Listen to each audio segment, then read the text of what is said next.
Bonjour et merci de nous retrouver pour la Foi prise au mot, votre rendez-vous hebdomadaire de formation consacré aujourd'hui aux Chartreux.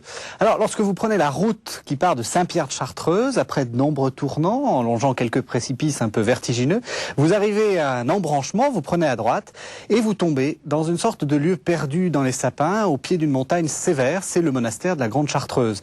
L'architecture est très très sévère, les murs sont hauts, on ne voit rien, et bien à l'abri derrière les portes closes, une communauté qui vit dans le silence et dans la solitude. Alors, comment peut-on vivre ainsi, sans se voir, sans se parler? D'un côté, cela fascine, d'un autre côté, cela indigne. Beaucoup de gens sont attirés. Qui sont les Chartreux? Peut-on parler d'un esprit carthusien? Quel message la Grande Chartreuse apporte aujourd'hui? Voici les questions que nous allons poser à mes deux invités. Tout d'abord, Nathalie Labert, bonjour. Bonjour. Alors, vous enseignez à l'Institut catholique et vous êtes responsable d'un centre d'études de la spiritualité carthusienne. Et Nicolas Diedrich, bonjour. Bonjour. Vous êtes le responsable du musée de la Grande Chartreuse qu'on appelle également la Corrie. Tout à fait. Alors, avant de commencer, ce que je vous propose de faire, c'est de regarder quelques images d'un film qui est actuellement en DVD, qui a fait un grand bruit, si on peut dire. C'est Le Grand Silence. Donc, ça va nous permettre de nous mettre un peu dans l'esprit carthusien. Donc, quelques minutes du Grand Silence.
Alors là, quelques images. Qu'est-ce qu'on a vu?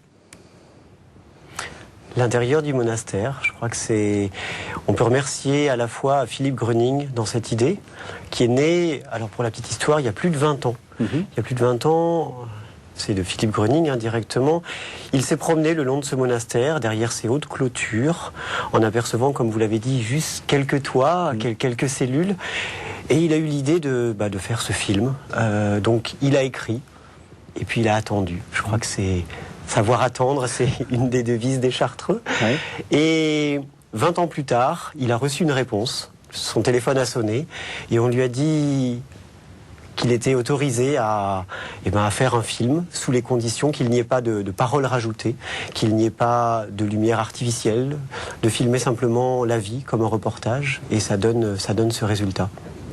Alors, ce que je vous propose de faire dans cette émission, c'est un peu de commencer par quelques jalons historiques, et puis ensuite, on va essayer justement de rentrer un peu dans cet esprit carthusien et de répondre un peu aux questions que je posais dans mon introduction, et puis on se terminera pour se poser la question de savoir qu'est-ce que ça apporte à l'Église d'aujourd'hui. Alors, tout commence en 1084, un moine allemand, Saint-Bruno débarque, il n'y a pas d'autre mot, dans cette contrée un peu désolée. Il va voir l'évêque de Grenoble, Saint-Hugues, et il lui dit « j'ai envie de faire un monastère ». C'est un peu ça l'histoire. Alors, il ne lui dit pas « j'ai envie de faire un monastère », il lui dit « j'ai envie de me retirer du monde avec quelques frères pour vivre une solitude en Dieu ». Donc, il lui demande un espace où s'installer, bien évidemment, qui soit un espace désert, et au Moyen-Âge, l'espace désert est par excellence la montagne et la forêt. Donc, effectivement, c'est un homme qui n'est pas jeune, il a plus de 50 ans, et au XIe siècle, c'est âgé, qui vient avec quelques frères pour mener une vie de solitude dans la forêt. L'idée de fonder un monastère n'est certainement pas présente à l'esprit de Bruno de Cologne, qui par ailleurs a été écolâtre à Reims, donc avait une fonction très importante à l'université, et qui s'était déjà retiré près de Reims dans un monastère, et qui là avait trouvé que la vie y était trop intensément cénobitique, c'est-à-dire en communauté. Donc il a ce désir de solitude. On ne pense pas que l'idée d'un monastère ait effleuré l'esprit de Saint-Bruno au départ. C'était plutôt l'idée d'une communauté, d'une famille, ce qui définit les Chartreux. Un peu à l'image des pères du désert qui voulaient vivre en ermite, pas trop loin les uns des autres, d'une certaine façon. C'est un retour à cette spiritualité-là. Tout à fait, c'est un retour à la spiritualité des pères du désert, de la part de Bruno de Cologne et de ses frères, qui a touché celui qui allait fonder l'ordre des Chartreux, même si l'idée d'ordre n'est pas présente à l'esprit de Saint-Bruno, mais qui est aussi présente dans l'air du temps. Il y a une grande réforme monastique où le goût de la solitude, de retrouver l'authenticité, la pauvreté, l'humilité des pères du désert et la prière seule à seule avec Dieu est très présente à cette époque. Et il est vrai que Saint-Bruno a là une intuition qui va lui permettre de fonder un ordre périn qui existe toujours, alors qu'il y a eu des initiatives qui n'ont pas abouti à une véritable histoire d'un ordre. Oui, surtout que lui ne rédige pas de statuts. Les statuts sont postérieurs en fait. Oui, alors il ne rédige pas du tout de statut. On a de Saint-Bruno une lettre adressée à ses frères lorsqu'il est appelé par le pape en Italie et qu'il écrit à ses frères parce qu'il confie la communauté à ses frères. Et c'est simplement 40 ans plus tard, lorsque une autre maison a été fondée, qui est la Chartreuse de Portes, qui existe toujours et qui a toujours des Chartreux, que à ce moment-là, Guigues Ier, qui était le prieur succédant à Saint-Bruno, a décidé de compiler les us et coutumes. Ce n'est pas une règle arbitraire, c'est les usages qu'utilisaient les frères vivant en communauté. Donc c'est une quarantaine d'années plus tard, effectivement, que les coutumes ont été rédigées par Guigues Ier. Elle ne bouge pas depuis? Enfin, il y a eu des aménagements? Alors, il n'y a pas de réforme fracassante, en tout cas chez les Chartreux. 900 ans de présence, et puis une certaine adaptation, à la fois à l'époque, au temps, à l'environnement. Donc c'est peut-être une des principales différences avec d'autres ordres monastiques, d'autres règles. Justement, là, nous parlons de coutumes qui ont été vraiment écrites par Guigues pour dans un phénomène en fait de développement des autres monastères pour qu'ils aient le même idéal commun. Je crois que c'était ça l'esprit qui était derrière, c'était de dire voici l'idéal de notre père fondateur, l'idéal de Saint Bruno. Voilà ce que nous avions coutume de faire, et voilà un petit peu comment les autres Chartreuses tendent à se développer. Donc pas de réforme fracassante, une adaptation, 900 ans de présence. Je crois qu'ils ont bien montré qu'ils savaient s'adapter. Bon. Tout à fait. Ouais. Et donc à ce moment-là, je veux dire, disons l'essentiel de la vie carthusienne, puisque c'est l'adjectif consacré, et disons se trouve dans ces statuts de Guigues ou dans ces recommandations de Guigues. Ça repose sur quoi? Quels sont en 3 mots les grands principes? Après, on rentrera dans les détails, mais... En ce qui concerne les coutumes de Guigues, Guigues note les éléments de la vie liturgique, le rythme temporel des Chartreux qui est très particulier puisque les Chartreux se lèvent la nuit pour prier la nuit, donc ils se lèvent vers 11h30, 23h30, prient la nuit, se recouchent vers 2h30, donc il y a cet office de nuit qui est très important, il y a les offices, l'office canonial qui ponctue toute la journée, et puis il y a les recommandations sur le jeûne, sur le sommeil, sur l'humilité, sur la clôture, le respect du silence. Alors simplement, il est vrai que les Chartreux n'ont pas fait de grandes réformes, mais ils ont fait des réformes au fur et à mesure des besoins. Il y a eu 3 jeux de statuts, et on ne va pas rentrer dans les détails, mais dans un de ces jeux de statuts, les Chartreux, lorsqu'il y a eu plusieurs maisons, il fut un temps où il y en a eu beaucoup, ont éprouvé le besoin d'envoyer ce qu'on appelait, de faire des chapitres généraux pour réunir les prieurs des différentes maisons, pour savoir ce qui se faisait dans chaque maison, de manière à bien garder homogène la tradition des coutumes, qu'il n'y ait pas des maisons qui pratiquent des coutumes à leur manière et non pas dans l'esprit général voulu par Saint Bruno. Donc ces jeux de statuts ont permis, grâce à ces chapitres généraux, les prieurs se retrouvaient à la Grande Chartreuse, de garder une application, comme vous le disiez, bien sûr, des statuts et des coutumes qui sont appelées statuts et qui ont été refaits après Vatican II, bien sûr, pour rentrer dans le cadre de la réforme de Vatican II, tout en préservant absolument la tradition carthusienne. Alors actuellement, combien il y a de monastères, combien il y a de moines? Ce qu'il faut préciser, c'est qu'il y a des Chartreux et puis il y a des pères et puis il y a aussi des monastères féminins. Exactement. Alors combien il y en a en fait? Alors, la communauté compte à peu près 450 moines, oui. Dont à peu près une soixantaine de moniales. Donc c'est la version féminine des moines chartreux. Oui. Et depuis le dernier chapitre des moniales, il y a un nouveau monastère qui vient de s'ouvrir en Corée du Sud, oui.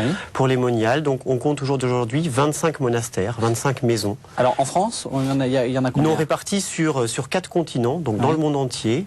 Alors c'est assez peu, vous me direz assez facilement, mais les Chartreux ont toujours été de petites communautés, tant dans le nombre de maisons, mais dans le nombre à l'intérieur de ces maisons, les règles de silence et de solitude imposant justement de petites communautés. Oui, et paradoxalement de très grands bâtiments. Oui, pas toujours. On va dire la Grande Chartreuse, quand on voit l'image, ou quand on s'approche en Chartreuse de cet immense bâtiment perdu au milieu de cet écrin de verdure, on se dit mais qu'est-ce qu'ils font? Qu'est-ce qu'ils font derrière ces clôtures? Des bâtiments aussi grands, pour un ordre qui fait vœu de pauvreté, il y a un petit peu un décalage, mais il faut, pour comprendre, il faut revenir en arrière. À l'origine, le monastère, il s'est pas déjà construit en un jour, il s'est construit au fur et à mesure, 900 ans de présence. Et puis, quand Saint Bruno est arrivé en Chartreuse, en 1084, son idée, c'était donc de fuir le monde, de fuir un petit peu les troubles du XIe siècle, et de créer un ermitage, donc une vie d'ermite, mais une vie aussi en communauté. Donc il a créé simplement de simples petites cabanes en bois, comme aujourd'hui on pourrait imaginer des petites cabanes de bûcherons, reliées les unes aux autres avec un cloître. Donc c'est simplement en fait un couloir qui protège les moines de la neige, puisque nous sommes à 1000 mètres d'altitude, et comme nous l'avons eu aussi ces dernières semaines, il y a de la neige en Chartreuse. Exactement. Il y a de la neige. Donc il y a une vie qui est communautaire, une vie qui est regroupée, donc ces différentes cellules. Donc c'est pour ça que ça s'est développé au fur et à mesure de l'histoire. On est parti de ces petites cabanes qui en 1132 ont été détruites par une avalanche. Oui, ça a été, on a reconstruit le monastère sur un site un peu plus abrité, et puis il s'est développé au fur et à mesure de l'avancée. Alors en France, il y a combien de Chartreuses? Alors en France, il y en a donc 2 de femmes. Oui. Donc les Chartreuses de Noninck et la deuxième Chartreuse de Reillanne, Notre-Dame à Reillanne, près de Fort-Calquier. Et puis il y a des Chartreuses d'hommes aussi, exactement. Donc la Chartreuse de Portes, qui est une des plus anciennes, après la Grande Chartreuse. Oui, ça se trouve où? Alors Portes, ça se trouve dans l'Ain. Oui, je suis pas sûr, si c'est ça. Si, Portes est dans l'Ain, c'est la seconde Chartreuse qui a été fondée. Et on a les écrits des premiers moines de Portes, de la Chartreuse de Portes. Et Montrieux, qui est près de Toulon, Et la chartreuse de Sélignac, qui donc n'existe plus comme chartreuse, mais comme lieu d'accueil de la vie carthusienne pour des personnes qui souhaitent faire des retraites à la manière de la vie carthusienne. D'accord. Et donc tout ce petit monde se reconnaît de l'autorité, non pas comme je l'ai dit au début de notre entretien, avant que l'émission commence, du père abbé, mais du père prieur, qui est, on va dire, le général, si on peut dire, de cet ordre. C'est un peu comme ça que ça fonctionne. Alors le père prieur de la Grande Chartreuse est effectivement le général de l'ordre, c'est-à-dire tous les prieurs de toutes les maisons, il y en a en Italie. Il y a la seconde fondation de Saint Bruno, qui est à la Serra San Bruno, lorsque Saint Bruno a été appelé par le pape à Rome. Il a souhaité au bout d'un moment se retirer et là il est allé se réfugier à nouveau dans une grande forêt qui était la Serra San Bruno. Donc c'est la seconde fondation de Saint Bruno qui après ça a été occupée par d'autres ordres mais qui actuellement est à nouveau occupée par des chartreux. Et donc vous avez des chartreuses en Italie, en Espagne, en Corée, au Brésil, aux États-Unis et chaque prieur de chartreuse rend compte auprès du révérend père général de l'ordre à la Grande Chartreuse et il y a un chapitre général où tous les prieurs hommes et femmes, les prieurs des monastères féminins se rencontrent à la Grande Chartreuse. D'où aussi l'importance des bâtiments qui ont été reconstruits au XVIIe siècle par Don le Maçon, parce qu'ils avaient brûlé. C'est grand, la Grande Chartreuse, parce qu'elle a été prévue pour accueillir aussi les prieurs qui venaient tous les 2 ans. Donc il fallait loger tous ces prieurs. Il y a eu, au cours de l'histoire, et je pense que vous pourrez le confirmer, jusqu'à 200 maisons. Tout à fait. Donc, il fallait loger à la fois donc tous ces prieurs et respecter la règle de Saint Bruno qui imposait le silence et la solitude. Donc, c'est pour ça que à l'intérieur même du monastère, quand on regarde sur la partie principale, on retrouve des pavillons. Donc différents pavillons en fonction de l'origine géographique des différents prieurs et ce qui explique la taille impressionnante, je crois que c'est le terme du monastère. Alors, après avoir vu brièvement l'historique, on va rentrer un peu dans l'esprit carthusien. J'aimerais d'abord qu'on fasse une sorte de survol, si je puis dire, et après on rentrera dans le détail. Pourquoi les Chartreux rentrent-ils dans la Grande Chartreuse ? Pourquoi rentre-t-il dans un monastère qui a la structure d'une chartreuse? Alors, je crois qu'on pourra répondre à deux à cette question. C'est un désir de solitude. Alors, si on remonte à l'origine de l'histoire, un homme ne peut pas vivre seul, complètement seul, sans être attaqué au Moyen-Âge par les animaux et par d'autres individus. Donc, il s'agit d'être à la fois seul et protégé. D'où le premier lieu. Il y a le désert de la forêt, de l'espace vide. Ensuite, il y a le désert de la clôture qui protège contre les agressions extérieures, qui aujourd'hui protège moins contre les agressions extérieures que contre la possibilité d'être dérangé. Et à l'intérieur, puisque c'est tout de même une communauté peu nombreuse, vous le faisiez remarquer, il y a 13 pères et jusqu'à 17 frères qui aident les pères au maximum, selon les coutumes de Guigues. Il faut qu'à l'intérieur, cette petite communauté, qui est au maximum d'une trentaine de personnes, puisse vivre une vie solitaire, d'où chacun vivant dans un ermitage, et c'est peut-être ce qui fait que l'architecture paraît si importante. Un ermitage, ça n'est pas une petite cellule de 17 mètres carrés, c'est une petite maison de 4 pièces, pour que le corps puisse être enfermé sans être prisonnier, puisse être à l'abri du bruit. Et donc, si les hommes se réunissent dans ce type d'architecture, c'est pour, au sein d'une famille spirituelle et monastique, vivre une véritable solitude. Et la solitude, eh bien, a besoin d'un désert à l'intérieur du désert. Alors, j'ai une question un peu naïve. À quoi ça sert d'être tout seul ? Voulez-vous répondre? C'est une question difficile, hein. Je répondrai, non, je ne sais pas si elle est difficile, mais c'est bien qu'on soit deux. Je crois que la meilleure réponse, c'est la question, il faut se la poser à soi-même. Dans quel moment, dans la vie, dans votre vie de tous les jours, vous avez besoin de silence et de solitude? Je crois que quand on y réfléchit, on se dit, il y a des moments il y a tellement de nuisances sonores, extérieures, qu'on a besoin de temps en temps de se faire une propre clôture autour de soi-même pour réfléchir. Alors ça peut être prier pour certains, ça peut être penser, ça peut être intérioriser. Et je crois que c'est la meilleure manière de communiquer avec soi-même, de communiquer avec Dieu. Et je crois que les Chartreux vont jusqu'au bout de cette idée-là, vont jusqu'au bout, de se dire, pour parler à Dieu, j'ai besoin à la fois de calme, j'ai besoin d'être moi-même, de silence, de solitude, et je crois qu'ils y arrivent bien. Il y a en Chartreuse un appel particulier. Il est évident que si nous définissons notre désir de solitude, eh bien, dans ce désir de solitude, il y a cette volonté d'être peut-être seul face à soi-même, de faire un point. Je pense que dans le cas des Chartreux, il y a d'abord une longue formation. Un noviciat cartusien aujourd'hui dure de 7 à 9 ans. Et à l'époque médiévale, ça a duré entre 2 et 5 ans, ce qui était relativement long par rapport à la spontanéité des vocations. Mais c'est un appel très particulier. Celui ou celle qui se sent une vocation cartusienne, c'est de toute façon quelqu'un qui, même si sa vie ne rendra pas toujours Dieu présent à son existence ici et maintenant, est déjà appelé par Dieu. Je pense qu'il ne se pose pas la question du divin. Il est déjà appelé par un amour de Dieu. Ensuite, on a de multiples façons d'être appelé par l'amour de Dieu. Il y a de multiples vocations. Je pense qu'il faut renvoyer à saint Paul. Et ce n'est pas une vocation apostolique, c'est une vocation contemplative. C'est donc une vocation à être seul en Dieu, à se défaire un petit peu de son humanité pour être dans cette présence, cette proximité avec le divin, que tout ce qui est extérieur à Dieu, au silence intérieur, à la prière ou même à la cessation de la prière, la simple écoute de la brise divine fait que on ne peut pas être présent à Dieu. Donc la vocation cartusienne, c'est au départ déjà un appel particulier lancé à un homme ou à une femme. Et cet appel va se réaliser dans ce silence, avec toutes les difficultés que cela comporte. Je pense qu'il ne faut pas avoir d'angélisme là-dessus, mais ce silence, c'est déjà un silence parce que Dieu est là, il n'y a pas l'interrogation du divin. Après ça, on peut s'interroger, Dieu est là, mais je ne le sens pas. Oui. Mais on ne s'interroge plus sur le divin.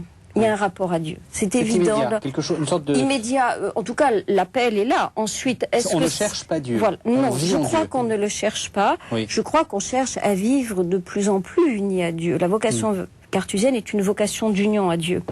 Alors, dans laquelle on pourra faire passer, si on s'interroge souvent sur l'apostolat des Chartreux ou des ordres contemplatifs. À quoi ça sert, d'une certaine façon? Eh bien, dans cette union personnelle à Dieu, on porte toute l'humanité souffrante, qui, elle, n'est pas présente à Dieu. Et vous savez, quelqu'un qui se relève à 11h30 le soir pour prier jusqu'à 2h30 du matin, faites ça tous les jours de votre vie. Et je vous assure que ce n'est pas facile. Et là, il y a cette prise en charge de l'humanité qui ne prie pas nécessairement, qui n'est pas présente à Dieu. Il y a cette prise en charge dans une union personnelle qui est un appel de Dieu. C'est Dieu qui vous appelle. Je pense dans une vocation comme les Chartreux ou dans d'autres vocations érémitiques, Dieu vous appelle à cette vie-là. Est-ce qu'il n'y a pas quand même quelque chose d'un peu abstrait? C'est-à-dire que la souffrance quotidienne des gens, en quoi est-elle soulagée? Est-elle allégée par le fait qu'il y ait un monsieur qui se lève à 11h du soir pour prier pour moi? Ça, c'est une question intéressante qui n'a pas de réponse. Quand vous dites à quelqu'un qui souffre ou qui est sur le point de mourir, je prie pour vous, il fait ce qu'il veut de votre prière. Le tout est de savoir où va cette prière. Donc je pense que la réponse est la même. Ils sont utiles pas au sens du monde. Ils sont utiles au sens de la vie profonde de l'être humain, de la vie profonde en Dieu. C'est-à-dire, ils sont utiles au sens de la résonance divine dans l'homme. Moi, je pense que si on cherche une utilité immédiate, on se trompe. C'est dans la définition ontologique de l'homme et dans sa définition en Dieu. Ontologique, vous voulez dire au fondement. Au fondement, dans son humanité et aussi dans son sens, dans le divin. L'homme vivant en Dieu. Et l'homme étant achevé en Dieu, et je pense que dans une vie d'ermite, dans une vie cartusienne, eh bien, il y a cette manière de porter l'humanité dans le divin. Alors, quant à l'efficacité immédiate dans le monde, eh bien, écoutez, je pense que des gens ont sûrement des réponses à apporter, mais qui ne passeront pas forcément par des paroles. Parce que vous, Nicolas, vous êtes depuis 2 ans responsable du musée de la Grande Chartreuse. Vous avez découvert cet univers. Ça vous a pas scandalisé? Alors découvert, étant originaire du massif, non, j'avais déjà en tout cas pas mal de connaissances de cet univers-là. On va dire, je l'ai approfondi. Et non, je trouve que c'est... C'est assez difficile de répondre tout à fait à cette question. À quoi sert un chartreux? Et si je vous répondais à rien, est-ce que c'est choquant? Je ne pense pas. Je pense qu'ils sont vraiment là pour le salut de l'humanité et qu'on ne prend pas conscience de cette force, comme vous disiez tout à l'heure, de cette prière la nuit. Alors que nous dormons, ils sont là, ils veillent sur nous. Et à un point qui est vraiment, je crois, très très fort. Ils sont présents dans chacun de nous et je crois que c'est une des facilités grâce au silence, grâce à cette solitude. Ils sont détachés de la vie réelle, de notre monde à nous, mais pour en être plus proches. Et c'est ça la force, et moi c'est la beauté qui me touche chez les Chartreux. Alors, ce qu'on va faire, c'est qu'on va parler maintenant de l'organisation de la vie, et je vous propose de regarder encore de nouveau quelques images du Grand Silence que nos invités vont commenter. Donc, quelques images du Grand Silence.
Oui.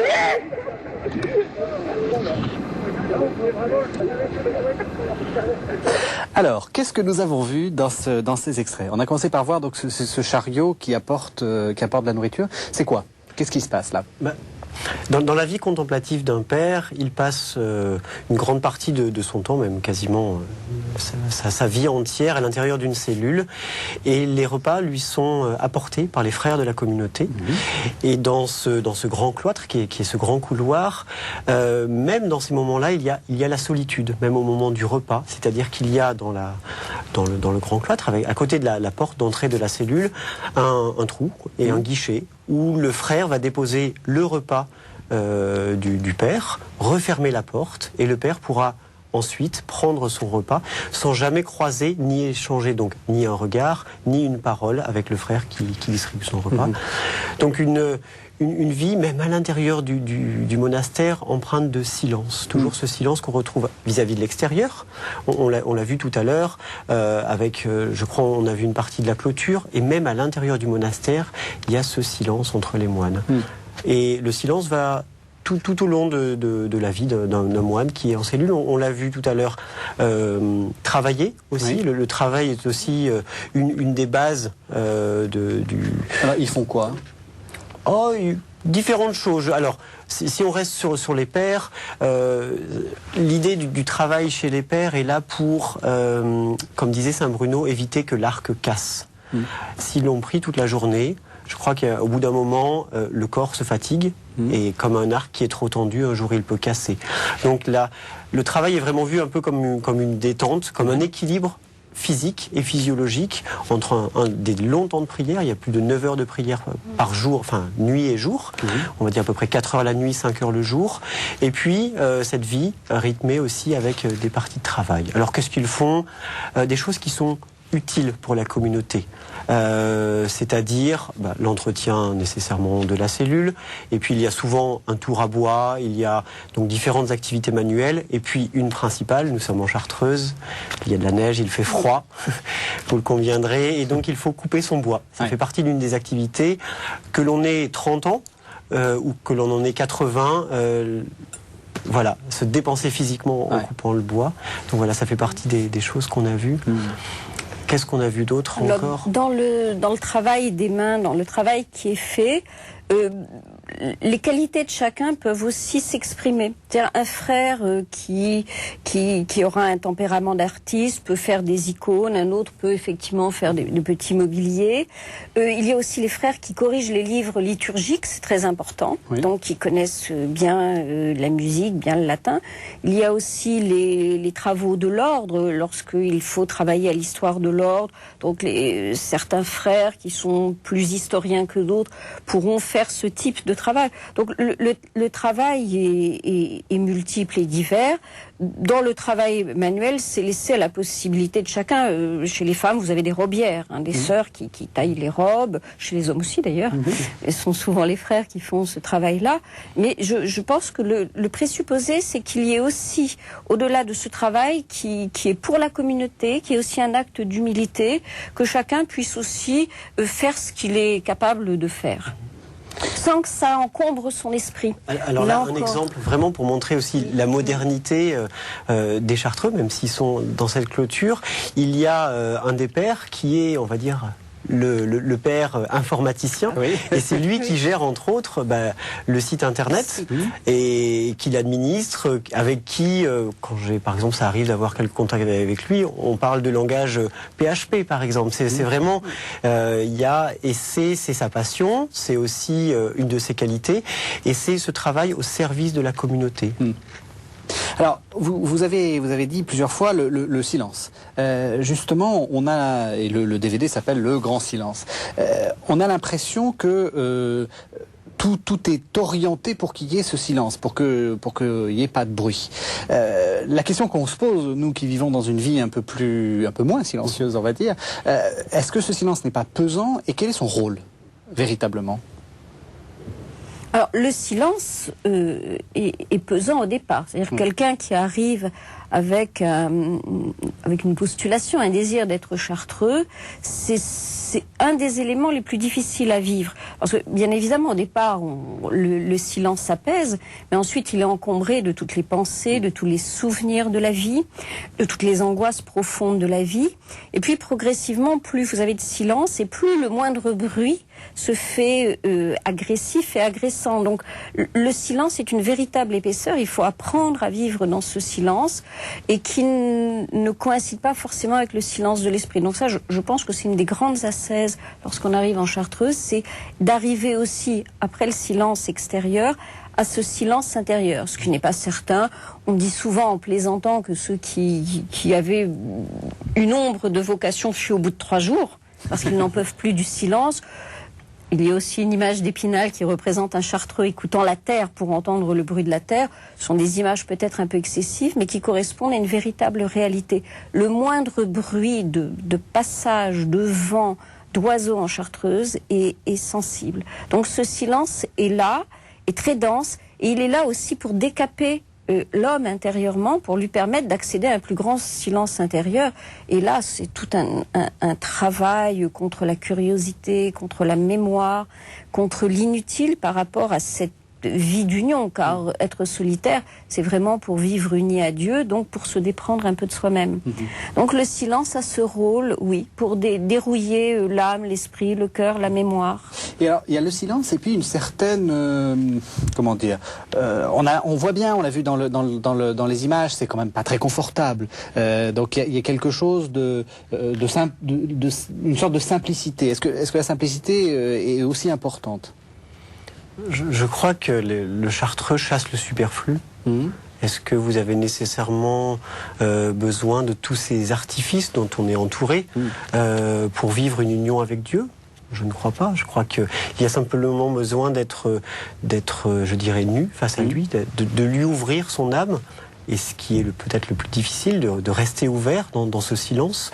Moi, je pense qu'il faut que les chartreux vraiment restent, enfin en tout cas ils le restent, mais dénués de notre confort matériel et s'offrir tout simplement pour l'amour divin. Il y a un esprit de pauvreté évident. Donc les objets sont simples et rustiques. On peut même parler de rusticité. On le voit très bien dans le film Le Grand Silence. Bon, même s'il s'agit de la Grande Chartreuse, qui est effectivement historiquement est un bâtiment qui date du XVIIe siècle. Très beau. Mais dans les autres Chartreuses, l'esprit de pauvreté, de simplicité est respecté pour, comme vous le disiez, ne pas s'encombrer, rentrer aussi dans cette simplicité intérieure. Ne pas s'encombrer. Une cellule de Chartreux ne peut pas être encombrée de décors extérieurs. Ce serait renier le principe qui a conduit à la solitude, que de s'encombrer. Et puis on ne peut pas non plus confondre la vie en clôture dans un monastère et le confort d'une vie à l'abri. Cela n'a rien à voir, c'est un combat spirituel, la vie solitaire. Et ce combat a aussi ses formes extérieures, sans rentrer dans un masochisme.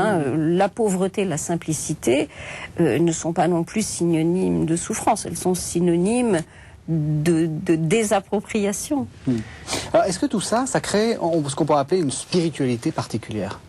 Alors, vous dirigez un centre consacré à ça. Est-ce qu'en quelques mots, vous pouvez nous dire oui ou non? Alors, le centre d'études que j'ai créé à l'Institut catholique, c'est un centre d'études universitaires de Paris. L'Institut catholique de Paris, c'est un centre d'études universitaires qui vise à justement mettre au jour les grands textes des Chartreux depuis la création. Donc, il y a de nombreux et beaux textes. Alors, existe-t-il une spiritualité cartésienne? Lorsque j'ai commencé, j'ai naïvement appelé ça centre d'études et de spiritualité cartésienne.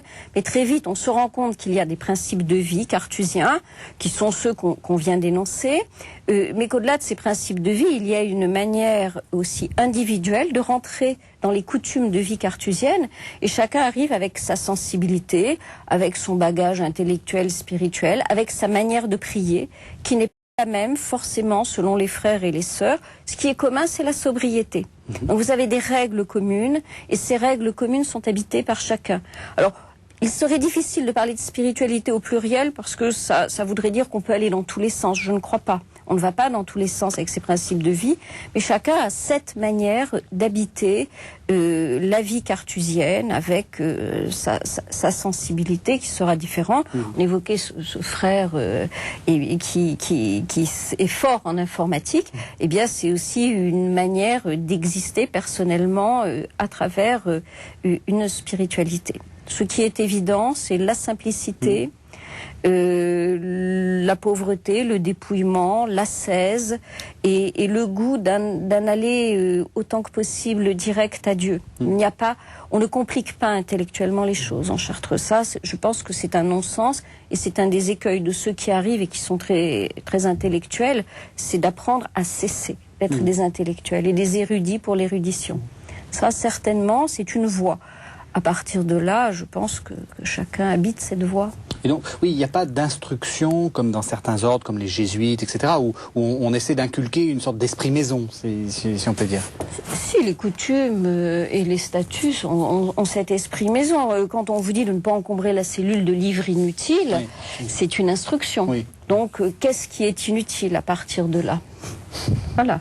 Alors, il y a beaucoup de choses inutiles en chartreuse. Un livre de pure littérature est totalement inutile. Et alors, on parle aussi beaucoup dans ces coutumes de grâce des larmes. Ça, c'est quelque chose qui m'a frappé quand j'ai lu ça. Qu'est-ce que ça veut dire? Ça veut dire qu'on pleure? Alors, je ne sais pas. Est-ce que vous voulez répondre et puis je peux reprendre? Je vais vous laisser commencer. Alors, la grâce des larmes, oui, on parle des grâces des larmes. Et on a dit tout à l'heure, en début d'émission, que lorsque Saint Bruno est parti en Chartreuse, il est parti avec ce goût de retrouver la vie des pères du désert. Alors, c'est un vieux thème des pères du désert, la grâce des larmes. Ce sont les grâces de la componction, de la contrition, et c'est souvent assimilé à un second baptême. Les larmes, c'est à travers toute cette multiple purification du silence, de la vie solitaire, de prendre conscience peut-être que l'on n'est pas grand-chose et de rentrer dans ces larmes qui sont l'expression physique d'un état intérieur de dénuement et d'offrande. Alors les larmes existent-elles? Certains ont effectivement le don des larmes en Chartreuse, mais pas seulement en Chartreuse. Dans le monde orthodoxe, Saint Silouane avait le don des larmes. Et puis d'autres ont les larmes intérieures. Une chose est certaine, c'est que ces larmes qui ont été beaucoup empruntées à Guillaume de Saint-Thierry dans les coutumes de Chartreuse, donc à la veine cistercienne. Ces grâces de larmes, c'est une tradition des pères qui renvoie à la purification intérieure, qu'elle soit lacrymale au sens strict du terme ou purement intérieur. C'est ce lavement intérieur de l'homme qui passe à travers les différents sas de l'appauvrissement, de la pauvreté, de l'ascèse, d'une prière continue, qui fait que l'homme se purifie progressivement. Alors après ça, eh bien, il faudrait interroger les Chartreux pour savoir s'il y en a certains. Oui, on sait qu'ils ont cette grâce et d'autres l'ont intérieurement. Je crois que c'est peut-être sur cette grâce des larmes quand Guigues a repris en tout cas l'écriture des coutumes de Saint Bruno. À la fois, il a pris appui sur ce qu'il faisait en Chartreuse, mais il a beaucoup lu. Il s'est beaucoup inspiré de toutes les traditions érémitiques qu'on trouvait en Orient, en Occident aussi. Et je crois que c'est ce savant mélange à la fois de tradition, mais aussi de règles de vie, de conditions de vie. Et on retrouve avec cette grâce des larmes justement ce mélange de ce qu'on pouvait faire avant et avec l'adaptation en Chartreuse. Donc c'est pas une adaptation qui est forcée, on n'impose pas en tout cas de pleurer. De pleurer, exactement, le cœur des Chartreux de s'émouvoir, mais c'est une symbolique qui est forte puisque quand Saint Bruno est parti, il dira qu'il avait les larmes au cœur. Donc on retrouve beaucoup cette métaphore des larmes qui sont, oui, la purification de l'âme. C'est l'image de la conversion qui d'ailleurs, dans les conversions littéraires, en tout cas que nous connaissons, sont toutes passées par ce baptême physique lacrymal. Et ça, c'est l'image de la conversion. Une vie en Chartreuse est une conversion progressive dans l'amour de Dieu. Alors, il nous reste à peine une dizaine de minutes et j'aimerais qu'on se pose une question qui est un peu difficile. C'est ces gens-là sont donc enfermés dans leur Chartreuse. Comment est-ce qu'on peut en parler et comment est-ce qu'on peut transmettre ce message-là pour le monde d'aujourd'hui? Alors, j'aimerais commencer par vous interroger, vous, puisque vous êtes responsable du musée de la Correrie. Comment est-ce qu'on est responsable de ce musée? Qu'est-ce qu'on fait? Et qu'est-ce qu'on essaie de faire dans ce musée? C'est un vaste coup de pub pour avoir de nouveaux postulants? Non, c'est être... je fais de la provocation. Hein. De l'humilité, peut-être être au service des pères chartreux. La Correrie, donc le lieu où est le musée, a toujours été une interface entre le monde réel et le monde des chartreux, physiquement. Le bâtiment se trouve vraiment 200 mètres plus bas que le monastère. Et au jour d'aujourd'hui, on retrouve cette fonction de zone un petit peu tampon entre le monde extérieur et celui des pères. Une zone pour les protéger. Ils sont à l'écart, ils sont derrière leur clôture. Et le musée est là aussi pour pouvoir pousser les portes du monastère virtuellement et sans artifice. Je crois que la beauté du musée est de montrer les cellules telles qu'elles l'ont été. C'est un lieu qui a été occupé pendant de très nombreuses années par les pères et surtout les frères de la communauté. Donc l'idée c'est de faire découvrir tout ce monde, 900 ans d'histoire, de culture, et puis toutes les questions spirituelles autour des Chartreux. Alors, les Chartreux interviennent beaucoup dans ce musée ou c'est vous qui faites tout? Oh non, je ne fais pas grand-chose.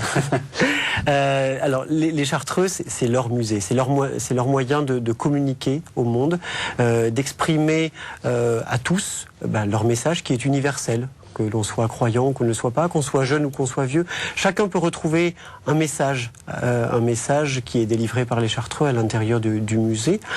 Donc nous, qu'est-ce qu'on y fait? On est les témoins, on est les serviteurs presque de l'inutile des pères Chartreux. On est là donc à leur service. Et puis pour répondre à toutes ces questions qu'il y a autour des Chartreux, la question que vous posiez tout à l'heure, à quoi servent-ils? On essaye tant bien que mal à l'intérieur du musée d'y répondre. Et je crois qu'en tout cas, le musée vraiment répond à ces questions, invite à cette découverte du silence, de la sérénité. Et je crois que c'est une belle découverte pour ceux qui connaissent les Chartreux, pour ceux qui l'ont entreaperçu en visionnant le film du Grand Silence. Beaucoup de choses à apprendre. Et vous avez donc fondé ce centre de recherche d'études de la spiritualité cartésienne. Là aussi, c'est une manière de promouvoir cela, c'est une manière de l'étudier. Comment est-ce qu'on peut en parler finalement? Alors l'objectif était double. D'abord, il n'existait pas en France de centre d'études universitaires sur les textes carthusiens, ce qui n'était absolument pas normal parce que c'est un pan immense de la culture monastique. Donc j'ai pensé qu'il serait bien de le faire à l'Institut catholique où j'enseigne et où j'ai été doyen jusqu'à au début de cette année. Et donc j'ai pensé qu'il était important de créer un centre universitaire pour travailler sur ce corpus de textes. J'ai pensé aussi qu'il était intéressant, puisque nous faisions des traductions, on organisait des colloques, d'ouvrir ce monde très savant. Ces textes sont rédigés en latin, donc il s'agissait aussi de les mettre à la portée de tous, de l'ouvrir au grand public. Et c'est le double objectif. Les colloques, les travaux sont faits à la fois pour les savants qui viennent de partout, d'Europe, mais aussi pour le grand public. Et tous les colloques, vraiment, il y a des gens qui viennent de partout. On ne ferme pas. Et la seule consigne, c'est que le langage savant ait suffisamment de définition pour que le grand public puisse le comprendre. Et l'idée, c'est de porter ce corpus de textes admirables à la portée de tous, parce qu'une fois encore, et je crois que c'est l'objectif de la Correrie que vous définissez si bien, c'est que ce qui est donné dans notre histoire sur le territoire français, en France et en Europe, doit être aussi donné à chacun. C'est le rôle d'un musée. Un musée n'est pas là pour consigner la mort. Le musée est là pour permettre à quelque chose qui est peu connu, de pouvoir être connu. Et c'est le même principe. Et l'idée, c'était qu'on puisse vraiment rencontrer la pensée de ces moines chartreux, qui est une pensée d'une intensité spirituelle très importante, dans un monde qui est certes déchristianisé, mais qui par ailleurs souffre tellement d'être déchristianisé qu'il est aussi en quête d'autre chose. Et je crois que la Correrie, et c'est symptomatique, beaucoup de gens vont à la Correrie qui ne connaissent rien à l'histoire monastique, et ce film et ce que l'on peut faire est là pour qu'il y ait des vraies rencontres humaines entre justement, qu'est-ce que ça apporte? Et puis c'est une question que je vous poserai après, qu'est-ce que les gens recherchent? Vous dites qu'il y a beaucoup de gens qui viennent. Mais ils recherchent autre chose. si on passe sur ceux qui recherchent un patrimoine culturel ou spirituel, de gens formés qui connaissent, d'expérience, le public qui a assisté au Grand Silence, ce sont des gens qui viennent chercher autre chose de la vérité de l'homme et de la vérité de la dimension de l'homme face à l'univers et au divin. Donc les gens qui viennent là sont toujours extrêmement heureux de rencontrer un discours qui n'est pas fermé, mais ouvert. Ouvert, profondément ouvert et libérateur. Alors, c'est le premier point. Ils découvrent autre chose et cette autre chose élargit leur cœur et leur respiration. Après ça, ce qui se passe, c'est l'ordre de la rencontre entre l'homme et Dieu, l'homme et l'histoire d'un ordre et l'histoire de son Église. Pour ceux qui sont croyants. Oui, puis pour ceux qui ne le sont pas, je crois qu'il y a ce désir aussi d'ouverture, ce désir de sérénité, d'avoir un moment de recueillement, un moment de découverte, et de découverte vraiment spirituelle. Je crois que le Grand Silence n'attire pas que des gens qui sont croyants. 250 000 spectateurs montrent que, et là tout récemment avec le passage sur Arte il y a un peu plus de 15 jours, montre que il y a un désir, une quête de spiritualité, et qui est vraiment bien répondu par les Chartreux. Leur ouverture d'esprit, moi c'est vraiment quelque chose qui m'a marqué, et répond à toutes nos interrogations, tous nos questionnements d'aujourd'hui. On peut trouver dans le message universel des Chartreux des réponses. Alors justement, pour aller plus loin, parce qu'il nous reste que malheureusement très peu de temps, je vous propose quelques livres. Vous avez écrit, Nathalie Nabert, 100 prières de Chartreux, donc le titre s'explique de lui-même. J'imagine que ce sont des prières un livre pour le grand public. De prières de Chartreux. Vous avez écrit aussi Le Maître intérieur aux éditions Ad Solem. Donc de quoi s'agit-il ? On va dire que c'est un petit traité de vie intérieure, mais c'est un ouvrage plus personnel, marqué par les Chartreux très profondément. Et puis, aux éditions Beauchesne, Les larmes, la nourriture, le silence. Ça, c'est le premier volume de la collection, donc de textes traduits des grands auteurs chartreux, qui est un livre d'introduction à la vie carthusienne. Et puis, donc, vous nous avez amené, venant donc directement des Chartreux et de Chartreuses, exactement, des paroles de Chartreux. Donc, c'est une sorte de... Enfin, là aussi, le titre s'explique de lui-même. Et surtout, alors là, quelque chose dont vous nous avez dit que c'est quelque chose de très utile, pour 14,95 €. La Grande Chartreuse, c'est une sorte de... Pour nous, je dirais que c'est la Bible, en tout cas. À chaque fois qu'on a une question, on a besoin d'une source, on peut faire référence à ce livre, on y trouve toutes les réponses.